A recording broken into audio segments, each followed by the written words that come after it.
Hello, welcome to my channel, Kelly Bear here, and I'm with you today for a book review. So let's get into it, shall we?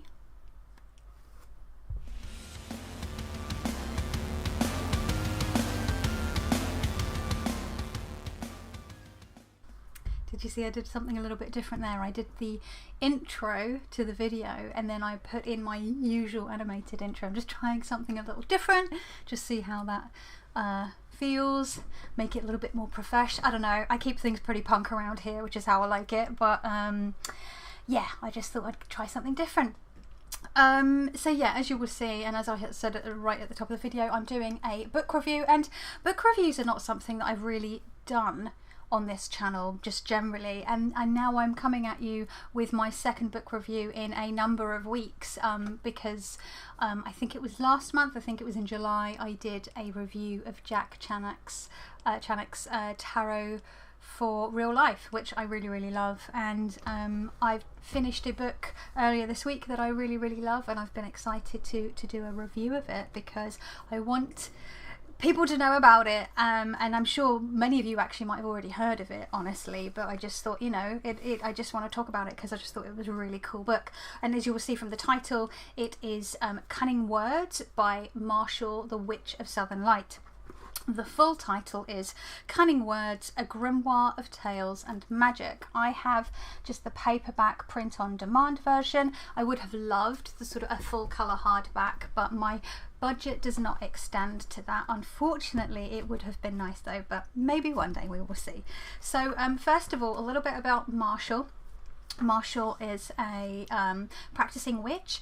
He shares a lot of his practice over on Instagram, and I also believe TikTok. I don't really do TikTok, so I've heard him talk about TikTok, so I'm assuming he also shares the videos that he puts on Instagram on TikTok.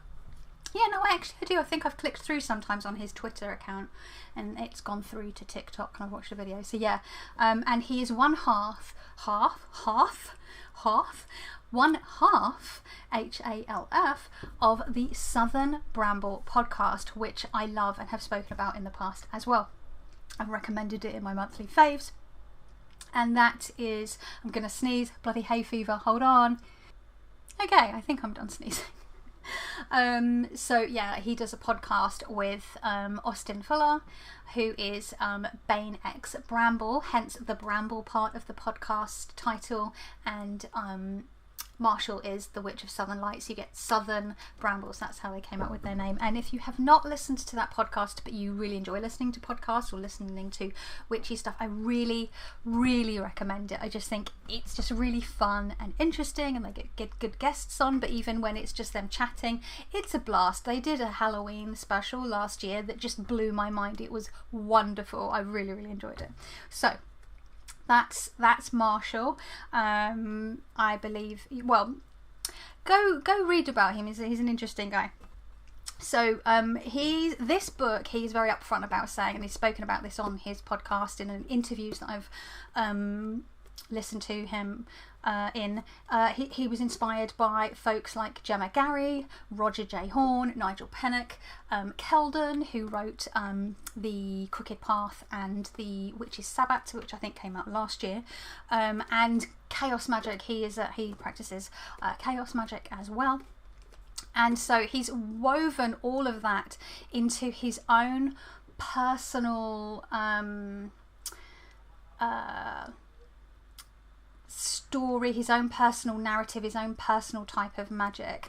And actually, I'm just gonna grab what I wrote. I did a tweet about it, and I just want to read what I tweeted, because I sort of had sat and thought that tweet through to encapsulate how I felt about the book. So hold on. Okay, so no idea why I keep saying to you, hold on, as if you're going to be waiting whilst I do something, because I'm pausing recording, so it's literally like an instant for you. For you folks watching. So yeah, I've pulled it up on my phone. So I said, I've just finished reading this absolute gem of a book. Marshall has woven magic and personal folklore to create something truly enchanting and inspiring. I can't wait to try some of the practices, and I just know this will be a tome I will come back to again and again. So that's what I wrote about it. And actually I wrote my first ever Amazon review. I went to Amazon and wrote a review because I had to order this via Amazon to get it printed off. So I did do an Amazon review, which I've never done before, and it really helps with independently published books. I thought it was really important to do that. So I'm going to read the blurb on the back so you can get a feel for like the overall book, and then we'll sort of get into the nitty-gritty of it. So it says, Cunning Words. A grimoire of tales and magic is a collection of stories, poetry and rites inspired by the motivations and inclinations of the witch. Both words capitalized. The magic within this book is influenced by folkloric witchcraft and the cunning practitioners of new and old. In this book you'll find the three mothers will teach you to bless, to heal and to curse. The seven holy siblings will teach you their celestial power. The spirits of the land and sea seek to make bargains, and the Lord of the Crossroads offers their hand. All you have to do is take it. I mean, isn't that just so enticing alone? So this, Marshall did all of his own illustrations and sigil, like everything, all the drawings, basically all the illustrations in this book are also Marshall's, which I really like. It's just all his work, and it starts off with a map of the world, of the land that the stories within the book take place in. So I was really enjoying like following the map and seeing where characters were going to. Now, the one thing I will say that Marshall points out is really important when you get this book is that he insists that you read it from beginning to end before you do any of the practices within it, right? Because all of the stories, all of the rites, all of the poetry, it all builds on itself to sort of slowly give you the information that you need, right? He also makes very clear that this is a book for cunning folk. So he has provided some context and information and explanations for like inspiration, or just to sort of maybe give health warnings or anything like that. I can't quite remember if there's health warnings in here, but there's specific bits of information. But he doesn't give you everything. He's left things to be hidden for you to read in between the lines, to pass out for yourself, which I really, really enjoy and appreciate, because it's going to really benefit from returning to again and again. So let's talk about the contents and the way that this book is constructed, which I absolutely love. It starts off with a sigil and almost like a little charm or incantation at the front of the book. That's the bit that is next to the map. And yeah, it's so magical. So you have like the dedication, the introduction and the preface. Fine, all so far so normal, so regular. And then the first section is the Cunning Tales, a collection of stories and magic. So these are all of almost like fairy tales or folk tales, which describe various different characters and situations. And what I really loved about this is that these characters turn up in later tales. They interweave, everything is sort of enmeshed and woven together, so it starts to just build this mythos and this, it's just so much fun. So there's a whole bunch of different books, different stories, which covers the mothers, the mother red cap, the mother green cap and the mother black cap, and that's where we get to talk, or a mother in red, a mother in green, a mother in black, and that's sort of the charming, the healing and the sort of the cursing. Sorry, there's been, as I've said before, someone doing construction work outside, and it's been really loud for weeks on end. The second part of the book is Cunning Rhymes, Magic in Verse. So this is a selection of sort of recipes and charms and incantations and sort of instructions, all written in rhyme and verse. So it's poetry essentially. It's learning through poetry, which is a way that a lot of poetry, a lot of folk tales and rhymes and incantations are how within oral traditions or certain magical traditions that knowledge is passed down, right? So that's sort of continuing that tradition. This is continuing that tradition, and lots of incantations. And then the third section is a cunning A Cunning Compendium. I'm so excited I can't speak properly. It's not very helpful when I'm trying to talk about the thing that I'm excited about. God. So A Cunning Compendium, a codex of grimoires, rites and extrapolated charms, spells and curses. So this isn't so much written in rhyme, it's sort of more detailed, nitty-gritty instructions on things about how to create incense blends, certain incense blends, recipes for oils, anointing oils or a cunning oil, ointments like a flying ointment for hedge riding. You've got things about beads, and then you have the grimoires of the mother in red, the mother in green and the mother in black, which I love as well. I love that that's in there. We've got all sorts of stuff, and then at the back there is a bibliography, which I always appreciate, so thank you to Marshall for that. I will also say what I also love is you get these like little witchy characters, and then these pages turn up. Like this one, they're all sort of hidden, they're all faded, and there's one that really stands out, and each time it's like different and it moves throughout the book. Let me find another section. Oh my god, of course I can't find, this is why I should have used sticky tabs to make my take my places. So like, yeah, there's all sorts of, I don't know, can you see? I don't want to like show too much because I want you to go get it and read it.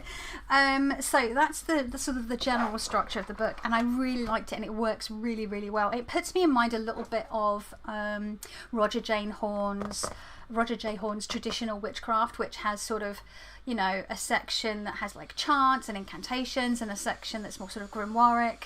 Where is that? Somewhere. I should have pulled that out. That's on my shelf somewhere. But again, I wasn't as prepared as I thought I was. I had notes, but I also wanted to say that I've had these two books on my list for ages, including other books from Nigel Pearson.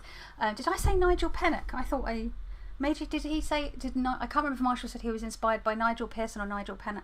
I'm getting confused. I always get Nigel Pennock and Nigel Pinnock. Are they both, is it Nigel and Pennock and Nigel Pearson? Are they both Nigels? Am I misremembering that as my brain being annoying as usual?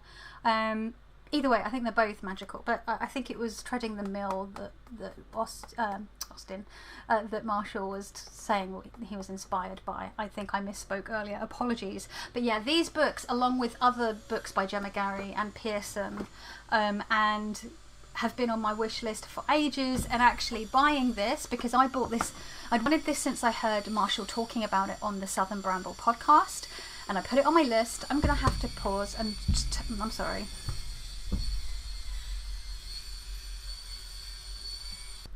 The really fun thing with all that noise is that it's a really hot day, and if I have the window open, I can't hear myself think.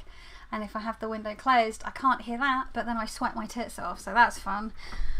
So yeah, I'd had this on my wish list, and then someone posted, Marshall posted an Amazon review that someone had written. He shared it on Twitter, and I was like, it was such a beautiful review. You could tell this person had been really touched by this book. They had really enjoyed it, but it had really sort of affected them. And I was like, do you know what? That's beautiful. I'm just going to buy it. I still have Christmas and birthday money from my last birthday and last Christmas. So I'm like, I eke that birthday and Christmas money out throughout the year. It's sitting there to treat myself as and when I want to. So I'm like, sod it, I'm treating myself. And then I finished this, and then I was like, oh, now I need to read some other stuff that I've had on my list for a while, and also they're books that Marshall mentions, and I was like, so I got these two as well. And there's a whole, I mean, I could literally just, or if I had the money, I wish I could just order every single book from Troy Books, because Troy Books have some amazing publications. They've got stuff by Corinne Boyer and loads of other folks that are really cool. Anyway, I'm getting, look, see, can I even stay on topic? I'm doing a review. Can I stay on topic? It's adjacent to the topic, but it's not about the book itself. Reel it back in. I'm reeling it back in. So, I'm going to talk about the pros, and then I'm going to talk about the cons, and then I'm going to do a little bit of a conclusion. So, the pros for me with this book, and there are loads of them, is first of all, it's just enchanting. It's magical. I felt like, I mean, I still read fairy tales. I have a book of classic Grimm's fairy tales. I enjoy folklore. It's something that I actively am interested in, that I read about, that I read it, you know, folklore itself. And yet somehow there was something about this, and knowing that it was Marshall's personal folklore. And I think some people's criticism would be that, you know, oh well, it's not real, it's Marshall's own sort of personal gnosis, if it, as it were, UPG, unverified personal gnosis, which always makes me think, is there such a thing as verified personal gnosis? I don't think there is, so I think the U bit is kind of superfluous, but I don't think that matters, because it's still information that is valid and useful. And actually, when you put, you know, if you think about things being created like egregores or fetches or servitors, things like that, they get a life of their own, and they grow and evolve. And actually all of the information in here is useful magical information. The sigils are sigil, right? You can make I could just draw and make up a sigil now, create a sigil and charge it and send it off and to do its thing. It's something I've just made up, right? I've just put my intention into it. And a story is just one way of passing that magical information to people, right? It's just the vehicle that is being used to get that information across, and it's really beautiful. I've got plenty of really dry sort of academic-y type magical books. I've got a bunch of sort of just more sort of regular sort of pop culture-y type magical books, but I'm really enjoying this sort of style where it's more enchanting. You're learning whilst being enchanted by these tales. So that's the first thing that I just absolutely loved about it. I love that it is inclusive. It is inclusive of queer folk. There is the inclusion. There is the of like trans folk and the trans experience, which is something that's really important to me. And it's yeah, it's also laid out in a way that is friendly for folks with ADHD. Marshall has ADHD, and it's sort of spaced out and written in a way that makes it easier to read. Essentially, it's accessible, so it's inclusive and it's accessible in the sense of the way that it's laid out, which I really appreciate. And also the information within to then go on and use it is practical and accessible. There's nothing super exotic, for want of a better word. That word has its own sort of problems. There's nothing that's going to be difficult to get a hold of, or shouldn't be too difficult to get a hold of. And Marshall, much like most good witches, will tell you, if you can't find, if you can't forage for your own such and such, store-bought is fine. You know what I mean? So he's encouraging you to use what you have, or use what's available to you where you live, because he lives in Texas in the United States. It's a very, very different climate and has different plants and trees and things, fauna and flora that exist. To me, being in an urban landscape, being London, England, which has a very different sort of seasonal cycle and different flora and fauna. And so he's encouraging you to sort of adapt as and when you need to, or as necessary, which I appreciate. I find this also fun. It's just fun and personable and personalizable, which is what I've just sort of touched on.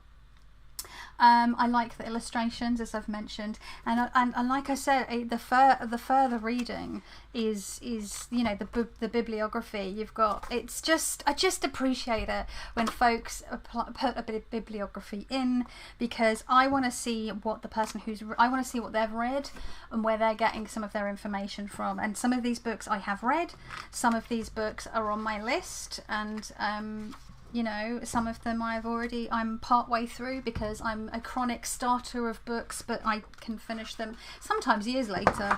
I get there in the end, but I'm wondering, I was wondering if I could share a piece or a sigil, but I really don't want to give away Marshall's work, even though he's spoken about it on in interviews and on his podcast. That's his prerogative, right? I will just touch on some cons, and there's sort of, it's nitpicky stuff. There are a few spelling mistakes or sort of formatting errors. That doesn't really bother me. I think it would have bothered me if I had spent 50 or £50 or whatever it was for the hardback version. That pricing isn't Marshall's fault. That's just the nature of the beast. If you're producing a hardback book, obviously it costs more. But I think I would have been upset if I had spent that amount of money and there was some sort of and you know, that happens. It happens with mass-produced books. It happens with self-published books, because we are human, and it happens. So I'm not going to like be too thinking about that. I will say some of the poetry, some of the verses didn't entirely work for me. Some of them were felt a little awkward, and maybe it's just the way that I'm reading them. I did try reading them in my head and sometimes try reading them out loud to see how they sounded out in the world, if that makes sense. And it might just be a matter of just maybe my intonation of how I'm saying them, but some of them sat a little strangely for me. But overall, you know, I'm not mad about it, but these things that might bother other folks as well, so I'm just mentioning them.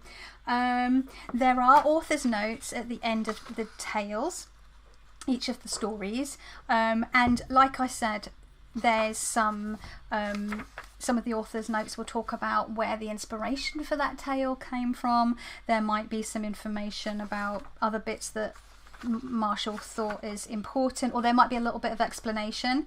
And I know that Marshall said this is a book for cunning folk and that he hasn't explained everything away. Maybe I'm just super like being a little gatekeepy bitch, but part of me would have like just done away with the author's notes altogether and just let people struggle bus with it, and like if they can work it out, they can work it out, and if they can't, they can't.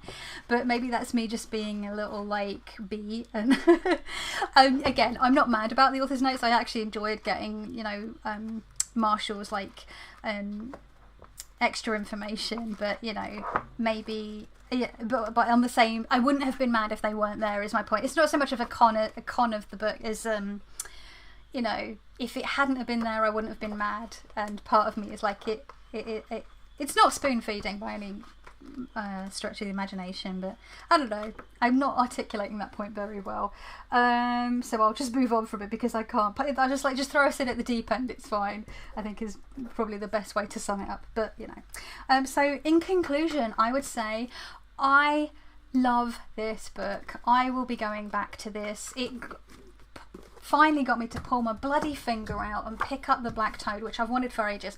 I wanted the hardback edition with the gold toad on the front, but it's on back order and I am impatient, so I was like, fuck it, I'm just ordering the paperback because I want it now.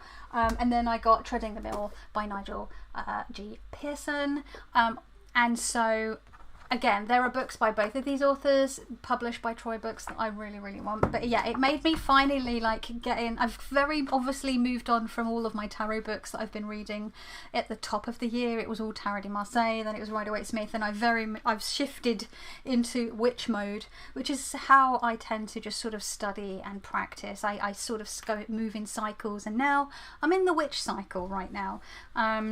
So yeah, I really, really recommend this. I think it is interesting, it is enchanting, and it is inspiring. There, the three I's: interesting, no, the three I's, enchanting starts with an E. Sorry, I've just tickled myself. What a banana. It's not the three I's. Interesting, enchanting, and inspiring. There we go. Not the three I's. It's been one of those weeks. I'm very tired. So yeah, I would say if you are interested in folklore, if you are interested in traditional witchcraft or folk magic, if you are interested in feeling like you've come across a magical tome that you know in a woodland or an old dusty library in an old house somewhere, or hidden in the brick wall of a cottage, get this, go support Marshall, go support independent publishers and writers. So yeah, I will leave some links down below. I'll leave a link where you can purchase this. I will also leave a link to Marshall's website, Instagrams, all the socials, the podcast Southern Bramble. Check it out, it's great. And also I'll see if I can remember to link to, I've listened to a couple of podcast interviews that Marshall has done. One of them was with Ivy the Occultist, who is also someone I really enjoy watching. She interviewed him, and I really enjoyed listening to that. And then he also did an interview recently on Seeking Witchcraft, which is another fun podcast I've recommended in the past as well. It's all linked, it's all the witchy bitchies together. So anyway, I've kept this relatively short for me. So yeah, let me know, have you read this book? Have you put it on your wish list and you haven't yet bought it, but now I've inspired you? Do you practice traditional or folkish craft? And are you, if not, is it something that you've been interested in but you haven't known quite how to get into it? Would you like a video of folk witchcraft resources? But I still feel like I'm wading through the weeds of folk witchcraft resources, so let's leave that. We'll stick a pin in that. That might be something I do in a year from now, because yeah, it's still something I'm sort of fiddling around with as I sort of do my research and as my practice evolves and grows, as it will do when you've been practicing magic on and off for as long as I have. I realise in a couple of years I'll be on 30 years. I would have hit 3 decades. Yeah, 3 decades. Where does the time go? I don't know. Who knows? What is time? Anyway, this is getting all rambly. I thank you so much for your time and for listening to me waffle, and you know, just yeah, for your time and for listening. I never know how to do these sign outs because I just always belabour the point, and then it just gets like, just go, Kelly, just go. I did also have a bit of trouble trying to film the intro to this because I kept getting distracted by Noctodomy. Dr. Nomi, not Noctodomy. What is Noctodomy? Dr. Nomi fannying about in the room when I was trying to like start filming. So I might put some little bloopers in after this, so if you want to see me make even more of a tit of myself, stick around till the end. And with all that said, thank you so much. I hope you are safe, I hope you are well, I hope you're having a great time, weekend, evening, whatever it is, whilst you're watching this, and I will see you in the next one.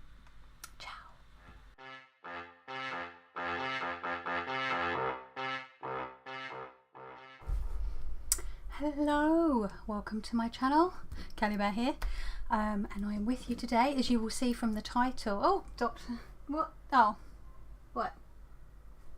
Sorry, distracted by the doggo. Hello, Kelly Bear here, welcome to my channel. I'm throwing myself off now. Oh, are you sunbathing? Again, okay. Hello, I literally just pressed record, dog. Get comfy.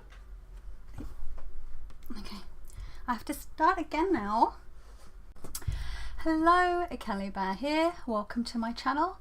Today I am with you for I'm gonna wait until Nomi's settled. Oh fuck, I pressed record before I put the drink back. Shit.